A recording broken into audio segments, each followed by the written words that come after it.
God has given us gifts and talents, and he said that our gifts will make room for us. I love rapping, and I loved it so much. I didn't stop because I felt the presence of God in it. It was true worship. To think that you can't be entertained by Christian hip hop is a falsity. I noticed that every time I use my gift and I'm excellent in my gift, it makes room for me to love on somebody else, inspire somebody else. Put that gift to work, and you will see your influence spread, and you'll see people's lives be changed forever in spite of where they've come from and the things that they've experienced. Welcome to the Will Podcast, where our mission here is to inspire you with wisdom, inspiration, leadership, and legacy. And today I am honored to have my special guest, Gunnery Sergeant of Marines, Joel Miller. Yes, How are you doing today, my friend? Man, I'm doing great, magnificent, amazing. It's good to be here today, Will. Awesome, man. I'm glad you're here, man. You got a lot of amazing things that are going on. We met not too long ago. Through our friend Blake, stage name 3, who's really involved in just helping veterans get to a better place. Amazing guy. He's an anomaly in the world. I mean, he's just got so many different things going on. But me and him, we talked the other day, and everything that he's doing is just to glorify God. Come on now, and like, man, that's it. In a nutshell. So like, whether it's music, helping veterans, helping kids, it's just like, how do I glorify God in everything that I'm doing today? Right. And I hope that's what we get an opportunity to do today. Yes, so, sir. So let's go for a sec. Give me the 60-second rundown, man. Who are you?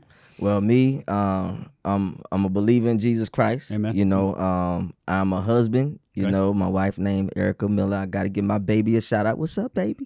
My kids, Tashala, Joel the third, and Micah. I'm a father. And those are my main that's my main focus is being whole in that. But for the most part, man, I'm a musical artist, gunnery sergeant in the Marine Corps. And just a missions type guy when it comes down to ministry. I love getting out in the field and shaking hands and kissing babies, what they say. You know what I'm saying? So I just like that's what them politicians do. Yeah. But I just love to I just love to build with people. It doesn't matter who it is or what background they're from. I'm just a lover of people, and I love to serve. And that's why I get the most pleasure from is just serving. Even in music and even being in the military, it all comes from my spirit of just being a servant, so that's why I get fulfillment at. Awesome, man. Well, I mean, that's it. You hit it on the head, what Jesus say. Love people and go out in the world and make disciples. There you go. And if you're not doing those two things, then I got a question. Like, what are you doing, Because and it's not all academic all the time. It's what you're doing in your life, that example that you're setting. We were talking beforehand, teaching people music. Straight up. How do you, this is how you play the drums. This is how you put some vocals together. And when you can teach young people how to do that and give them like a sense of purpose and calling, and there you go. And that's amazing. So why don't you jump on that a little bit? Yeah, you're absolutely right. I love what you said about that, because we got to love people where they are, Sure. And some of these gifts and giftings and helping people to find their purpose is just being practical, Yep. And opening the door, for us to talk about God, or them seeing our example. Yep. They have to know that we care about them where they are, Yep. And God has given us gifts and talents, and he said that our gifts will make room for us, so I noticed that every time I use my gift and I'm excellent in my gift, it makes room for me to love on somebody else. It makes room for me to inspire somebody else. It makes room for a conversation, Yep. or just to have somebody watch my walk, or me watch their walk, Yeah. Because like I said, me meeting 3, that was all just from using my gift, Yeah. and being focused on that and using it to glorify God. And because I glorify God, I noticed that God was the one that opened the doors for me to be able to meet people like you, great people like you and Scott, and to be able to just share with you guys and to have a conversation to further the gospel. Yep. And further purpose. Right now we're talking about purpose, and I'm living in my purpose right now.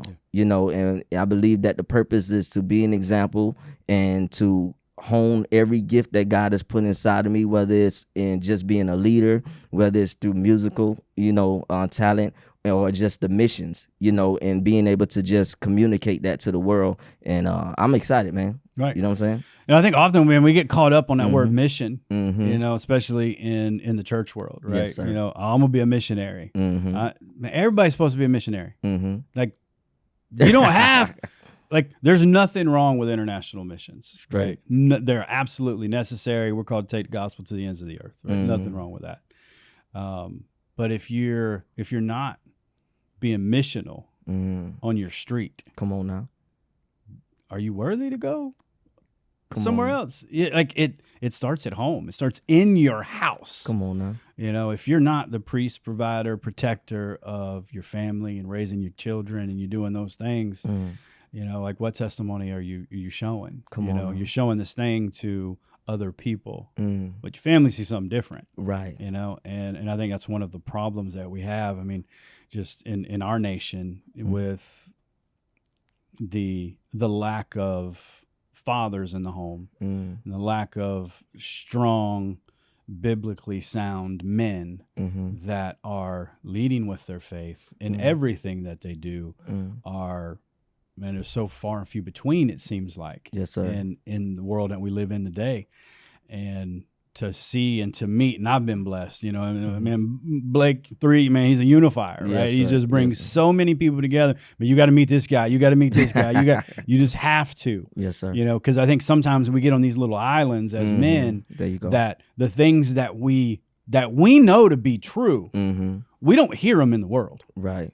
We hear everything that contradicts our core. Come on now. That spirit inside of us is just repulsed by the things that are happening in this world. Yeah. But that's all we see and that's all we hear. And because we, like I say, we get on these little islands, and me and a buddy of mine was talking this morning. I called him on the way to work, just, hey, bro, let me check on you. And, he's like, man, I'm so glad you called me today. Because I was just having this same conversation with myself.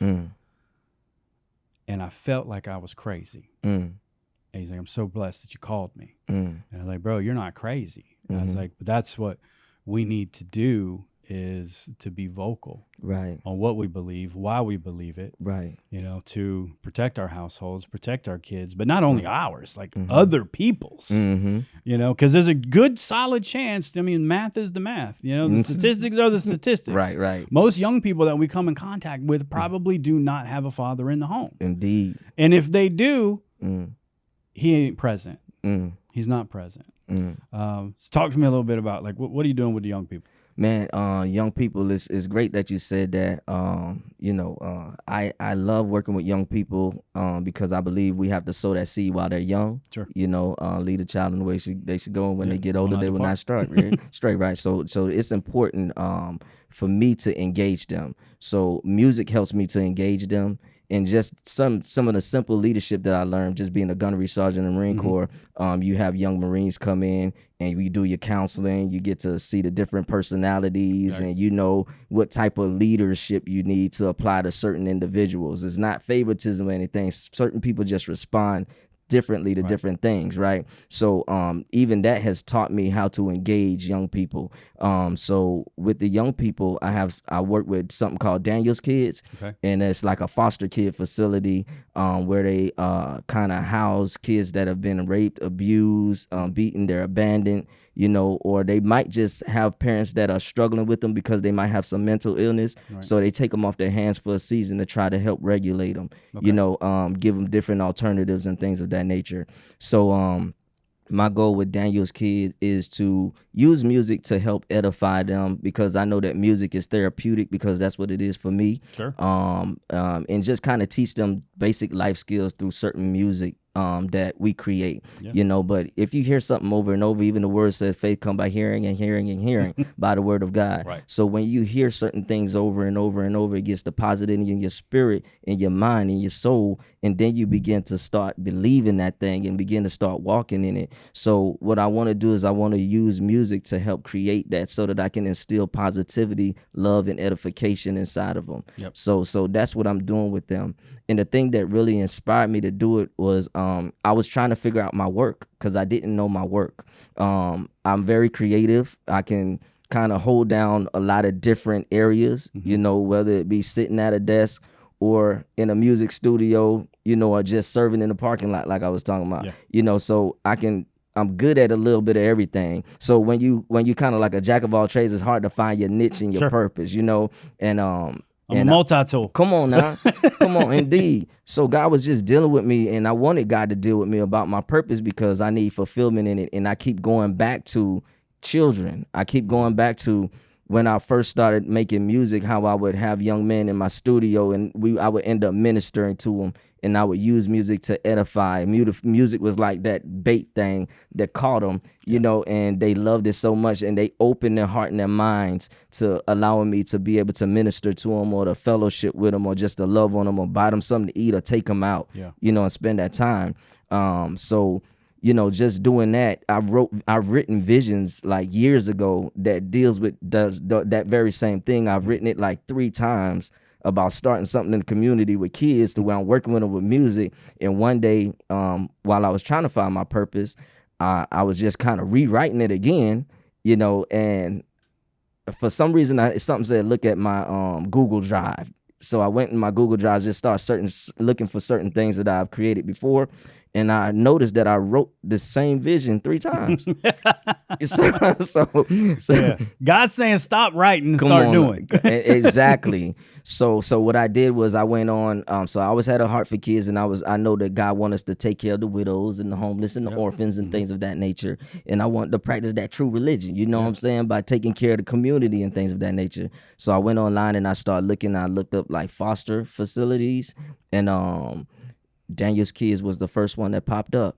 Right. It was the first one that popped up, and I was like, you know what? It took everything in my heart because I'm starting from scratch. I don't know if they're gonna accept me or anything. I don't know because I'm telling them something they never seen before. Like I know they're like, how are you gonna use music? You know what I'm saying, to teach these kids or fellowship with these kids. So I said, I can do it. I've done it before. I just haven't, been in a structured environment like a organization like Daniel's Kid doing it. But I've done it before, and I know it can be done, and God has given me a vision. It's like he dropped it in my spirit and he said, go. So I wrote a vision. I made a PowerPoint presentation, and I talked to the director of Daniel's Kids and showed it to her, and she fell in love with it. And she's like, come, please, But before I actually went to Daniel's Kids, one of the things that God used to also inspire me was that I was coming from church one day, and I saw a young man, young homeless guy, and he asked me for some shoes,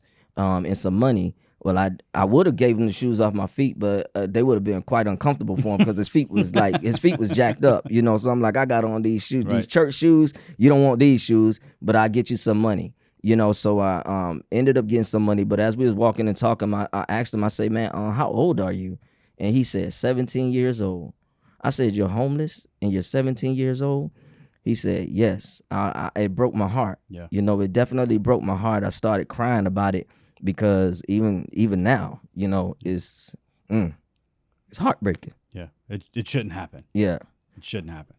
Yeah, it's heartbreaking, man. Yeah, it should happen. I think that's, in addition to like the music and like the music is great. Yeah. Right. You find yourself in a bad spot. Let me tell you, I can't carry a tone. I can't carry a tune to save my life, but open up the word of God and start singing the songs. Come on now. Like just sing the song. Now, I don't know if you want a crowd around you or not. I don't, but it just does something and it moves in you. But especially when you're talking with these kids. Come on, man.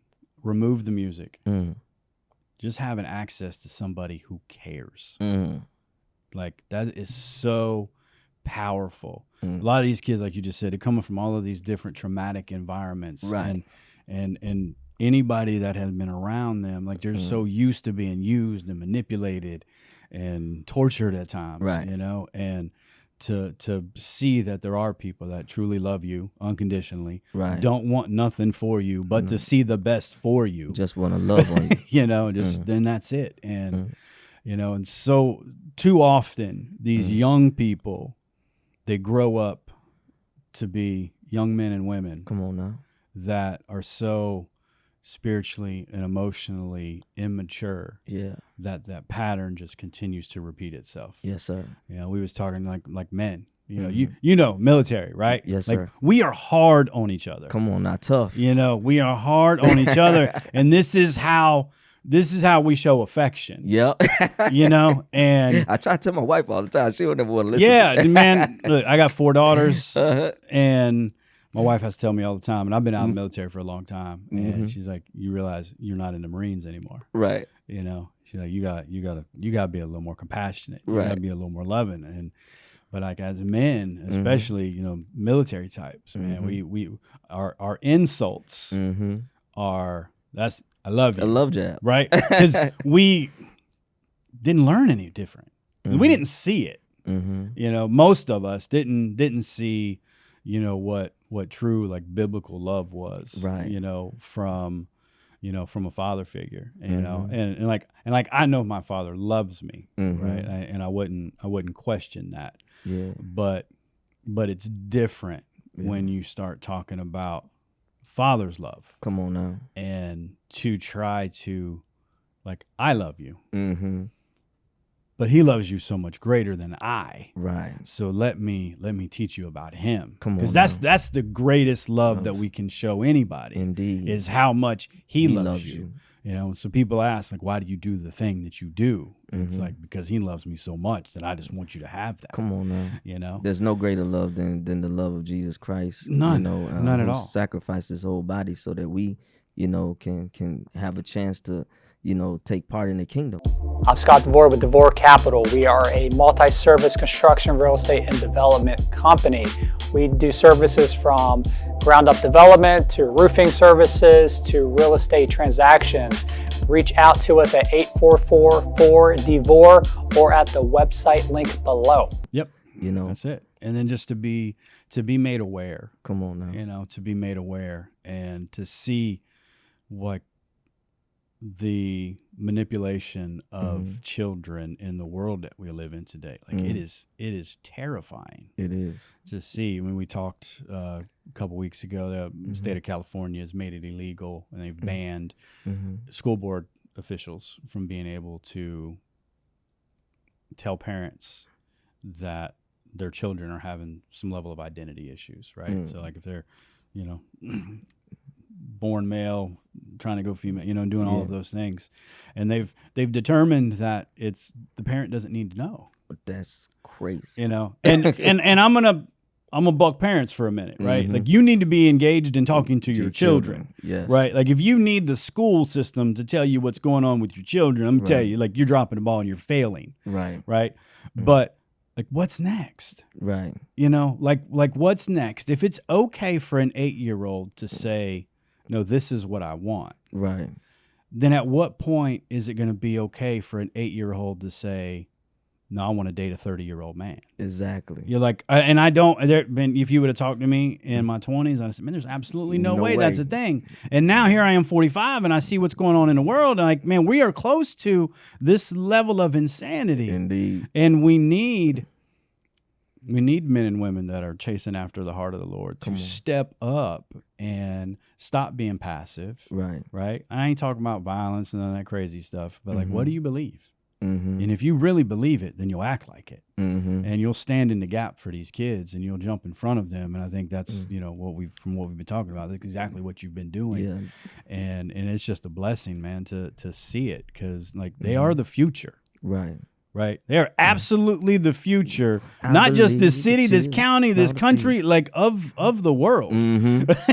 You know, like, Yeah. you know, and you see, you know, we just had a presidential debate, and I did not watch it, and I will not watch it, because, you know, Jesus reigns, you know, and it is our job and responsibility and our calling and our blessing and our gift to be able to be in that relationship with him and seek after with him and just do what he says. Mm-hmm. I ain't worried about what Trump says. I ain't worried about what Biden says. I ain't worried about what CNN says, Fox says. I don't care what none of those say. I know what the Word of God says. Come on. And that's how I should live. And that's how we should all live. You know? Yes, sir. And we need more men that are functioning as men like you are. So I hope somebody sees this, and you're not sure what you've been doing. It doesn't matter what you've been doing. What has he called you to do? And it could be something small. Right. You know, what is it that you're good at? You know, Right. it's music. Maybe you're a carpenter. Maybe you're, you know, whatever. Like, show a kid how to build a doghouse. Right. You know, and just be intentional with the gift that you've been given, understanding that gift, like, he gave you that gift. Right. Like you are a talented musician because he gave you the gift. Exactly. He didn't give it to me.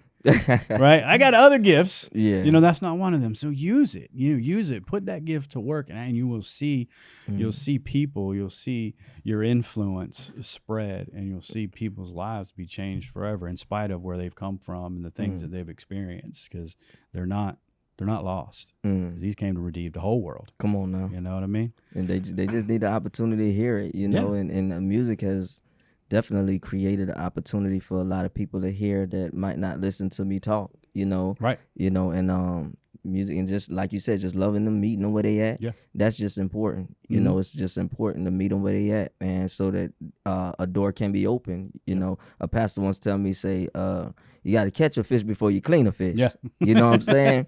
So so a lot of times, you know, it's just building that relationship, and that's the hard work. The hard work is actually building that relationship and loving them even though they ain't acting right. Right. You know, that's what God did with me. Yep. You know, when Jesus came down here, you know, we wasn't acting right. Right. And He stayed down here for 30-some years dealing with us. Yep. You know, and we even came against Him. Yep. Even though He was that standard of righteousness. Right. We came against Him and we crucified Him. You know what I'm saying? But He loved us so much that He said, even though I know y'all acting crazy, I still want to walk with y'all. Yep. I still want to talk with y'all. I still want to love on you guys. I still want to fellowship with you. Yep. So that you can understand how much I love you. Right. You know, and He said, I will never leave you or forsake you. Right. You know what I'm saying? And I believe that once we cleave onto Jesus and the actual love that He have, and once we understand that love that He have and how powerful it is, we'll understand the mercy and grace that it takes to actually love someone and Right. meet them where they at. Yep. And that's what I try to do with these young kids, is just meet them where they at. Yeah. You know, because like you said, they've been through trauma, you know, or just anybody I meet, you know, they've been through trauma, you know, and then when I look at myself, I'm like, oh Lord, you walk with me through that. You know what I'm saying? I'm like, I got to have love and mercy, but I also want truth, because I believe in Jesus Christ. Yeah. You know, and I believe in His standard, and I know I need truth in order to live life abundantly, Sure. live life the way He want me to live it. Right. You know what I'm saying? So I believe we often talk about grace, mercy, but that truth, you know what I'm saying? That truth is important. That truth, you know, is those direction and guidance, is those the words when God says, when He bring correction to us, when we're going to the left, you know, we're not living in our truth, because if you're a believer, you got standards that God wants us to live by, you know. So sometimes we'll go to the left and we got to read that word of truth, and that word of truth lined us up to how He wants us to live, Right. you know, so that we can continue to follow that narrow road, because it's easy to get tricked off that narrow road. You know? It is, because it's not wide. Yes, it's sir. not wide. It's a single path. Yes, sir. And considering the context of how Jesus was speaking and what was He speaking about, we didn't have cars. Come on now. You know, He was walking that path. Come That's on how narrow it is. Yes, sir. Right? He's walking that path, and I think too often what ends up happening is so there's righteousness. That's what we're striving for. Come on now. That's the example that we want to show. But that's not self-righteousness, right? To go back and look in the mirror and play that tape backwards and say, oh, no, there was a time when I was not obedient. I had to be taught how to be obedient. There you go. Right? So if I come from a place of self-righteousness and just expect you to be obedient, but I haven't taken the time to invest into you, to disciple you, come on now, so you can become obedient, who's to blame? Come on, that'd be me. There you go. Know, because I keep like, well, why aren't you doing this, or why aren't you doing that? Think of your kids, right? Everything that they do, they have to be taught. Indeed. Right? They have to be taught to walk. They have to be taught how to eat. They have to be taught how to read. They have to be taught how to count. They got to be taught how to tell time. You got to teach them everything. Everything, and they're looking to us for an example, and they learn all of those things. Yes. They learn how to love by watching us. You know, see how do we as men, how do we interact with mom? You know, if I'm interacting with mom poorly, guess what?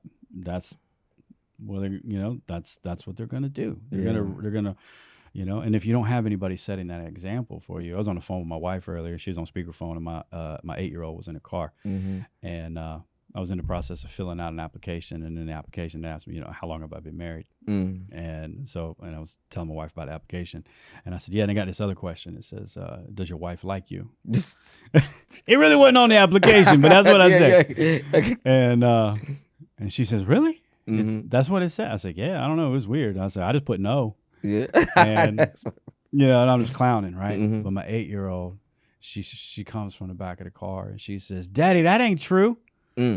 She's like, I know you love Mama. I see you kiss her all the time. I know you love Mama. Come on now. So my 8-year-old can see and understand that I love her Mama. Come on now. And one day she's going to be, she ain't allowed to get married till she's like 48. Yeah, so come when on.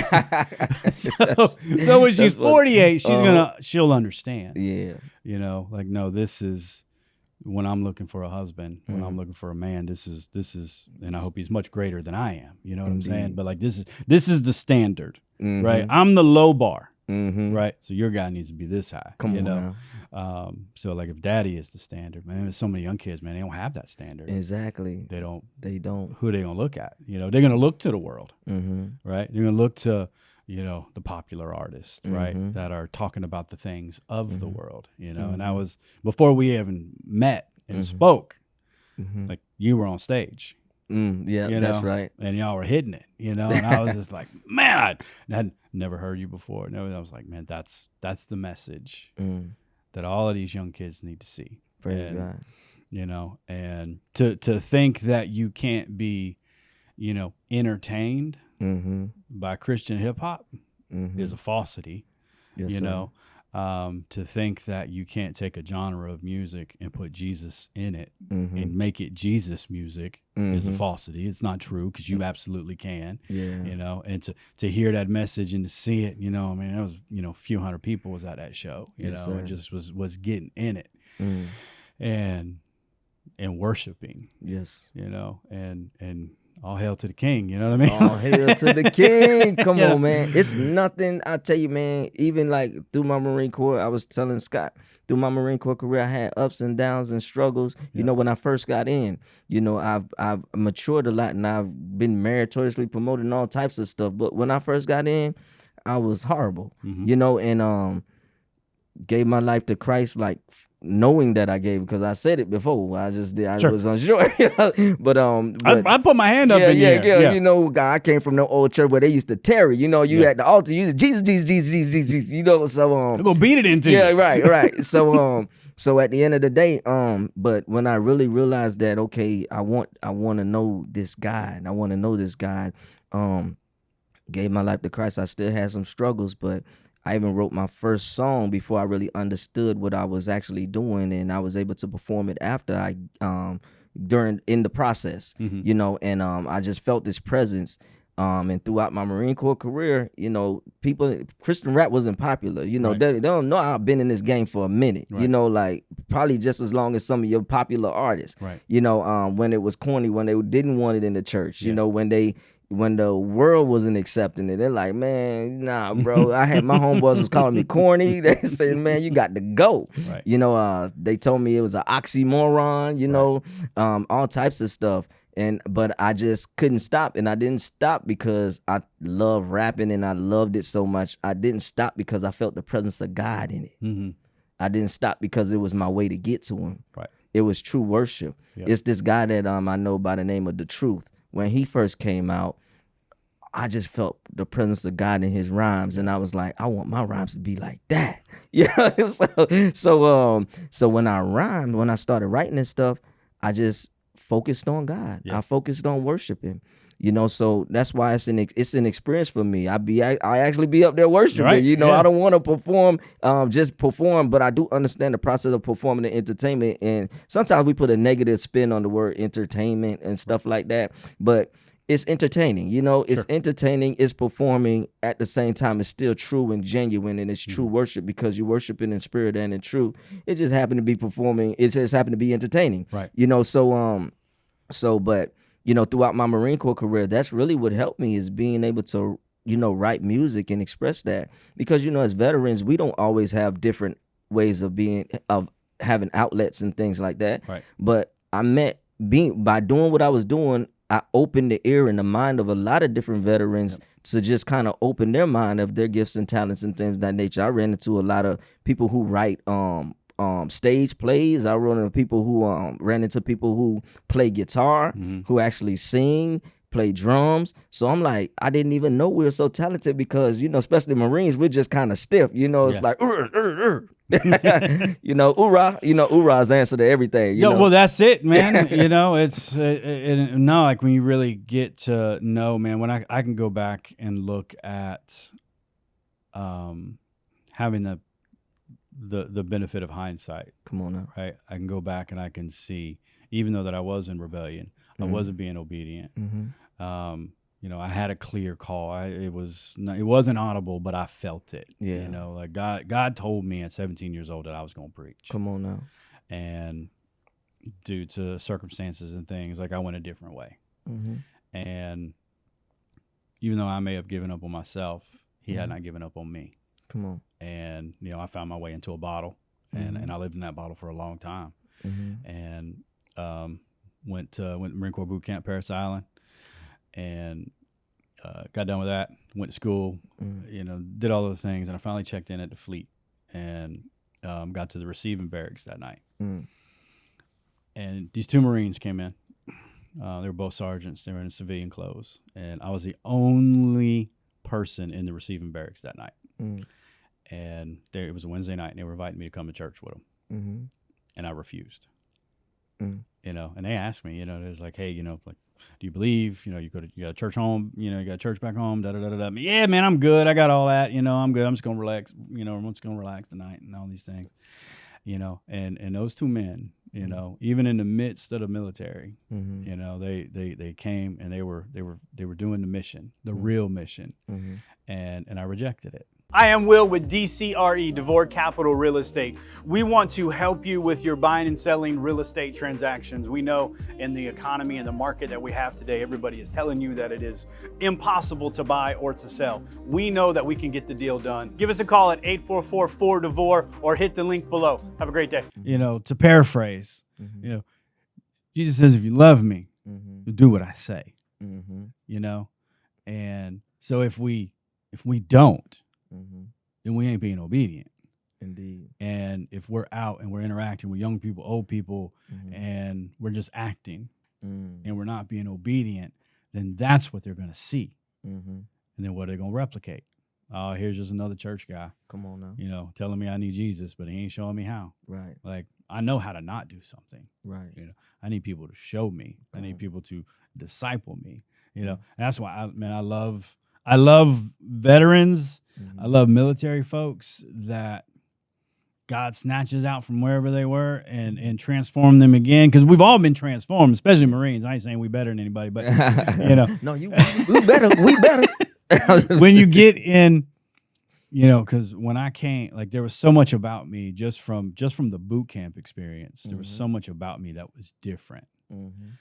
And then as I got older, long removed from the military, and my maturity level caught up to that foundation that was played, because that foundation was built much higher than my maturity level was, right? So when they finally aligned, I got sober long enough to allow my brain to mature. Now it's starting to make sense. Come on now. And then I can go back and I'm like, man, I wish I'd have stayed in, because all that stuff made sense. You know what I mean? Right. and had all these different experiences. So that's the thing, man. But when I see military folks, man, they've had that worldly transformation just from a discipline and a structure and and an understanding of mission and purpose. Right? That mission accomplishment comes above all things. It becomes, your physical all it's the most important thing. Indeed. It's like, oh, you lost a toe, did you finish the mission? No, go finish it. Come on now. Right? Oh, you want, it's 1800, you want to get off, you're not off. Come on now. And then when you step into kingdom business, and you see that you're always on, right? There's a mission that everything you do is to glorify him. It's okay, boom, this is my mission today. All right, I'm gonna go put my head on my pillow tonight. Did I accomplish that mission? Where could I do better tomorrow?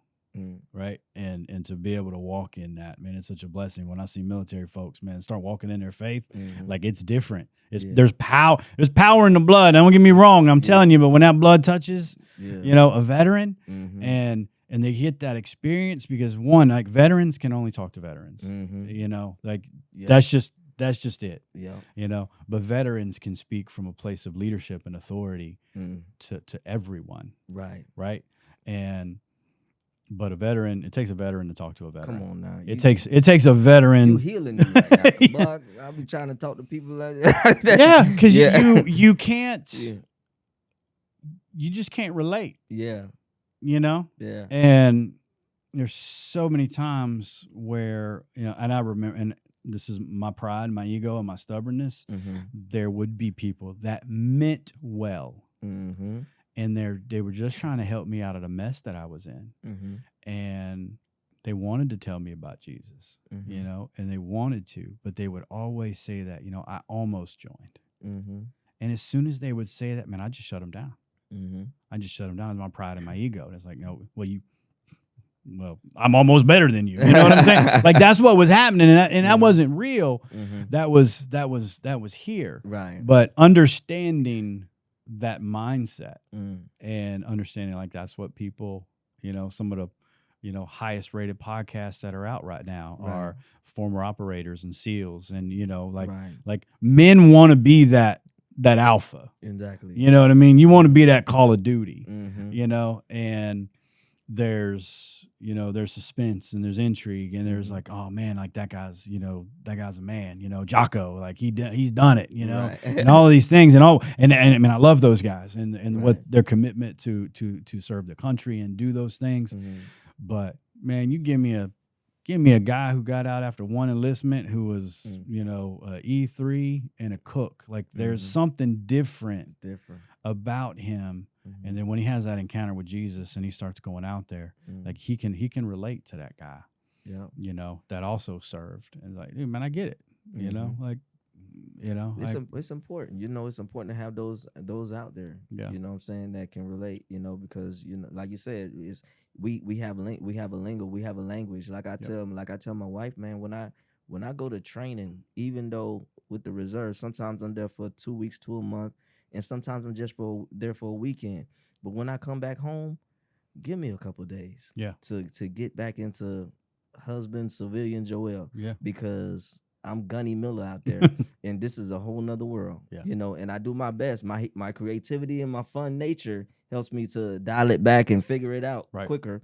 But when I'm with the Marines, they don't. My wife always pick on me. Oh, you ain't gonna be sergeant here, but you don't understand. I'm not being half the way I am when I'm, when I'm in front of Marines. Yeah, because it's like the level of respect and the level of responsibility as a leader, the level of leading from the front. That we have to do. It's like, and then when you come into the civilian world, sometimes you gotta dial it back. And you'll be leading from the front, but they think you're showing off. I'm just leading from the front. This is what I was taught to do. You know what I'm saying? Yeah, this is just what I do. Yeah. So it's just different things that that I just understand that veterans, how we operate and move, and especially in the kingdom, it's like when you got a veteran that, like you said, that's in the kingdom and that love God and that's on go. You gotta let them go. Well, because it's not to identity, right? That identity that you put on, as a Marine, as an airman, as a soldier, right? Like that's again, Marines put it on a little different, and once a Marine, always a Marine, and like it's day one, it's like that's that's it, that's the culture, that's the heritage, and and the pride that comes along with that. Sooner or later, everybody's military service comes to an end. And then there's that gap in the identity, right? But when you have that walk, when you have that relationship with Jesus, you now understand something much different, right? This identity that I had before is not who I am. It really is what I did, exactly, or what I'm doing, right? My identity is a child of God, is a servant of God, is a worshiper of the risen King. That's That's the identity. Mm. And my new mission is to go out and make disciples, put a positive influence on young people, old people, and all people, and so they can come and experience what I have. You know, I mean, I used to look at church folks all the time and like, why are y'all so happy? Like, this, Right. like, do y'all realize how jacked up this world is? And you don't know what I've done, and I've done this, and I've been through this, and da da da da. But really, is know that they were living a testimony. Come on now. That I could witness. Come on. And I just didn't understand it. Right. And then when I became to understand it, is, you know, having the opportunity to, you know, to preach and preach and teach in the local church has given me man, I used to be scared of talking. Yeah. You know, give me an opportunity to stand in a group of people and talk to them about the gospel. Yeah. And to become a communicator. Right. And now I can understand the things that I used to feel and the way that I used to think is the way that so many people feel. I'm Scott DeVore with DeVore Capital Contracting, multi-service licensed construction company. We are a certified roofing and general contractor. We do everything from residential to commercial roofing and all other construction services. If you are a homeowner or a commercial building owner and you have any roofing needs from repairs to replacements to tarping, please reach out to us at 844-4DeVore or at the link below. But yeah, man, once a man or a woman, you know, steps out and can align themselves with the identity of Jesus and realize that, you know, like he's here to redeem and he's going to take whatever gifting you have and he's going to add a calling to it and he's going to drop some anointing on top of it and he's going to send you out in the world and give you an opportunity to bring people to him and it's not to you. And but yeah, I think we just need, you know, especially men in this world we live in, to step up, you know, do the things that you're doing. You want to take a minute, and if anybody hears this today and sees this, like, how can they get connected with Daniel's kids? How can they help you out? You know, and just keep the mission going. So let them know. Man, Daniel's Kids is located in Jacksonville. Of course, if you don't know, we're here in Jacksonville, Florida. Daniel's Kids, you just look it up online.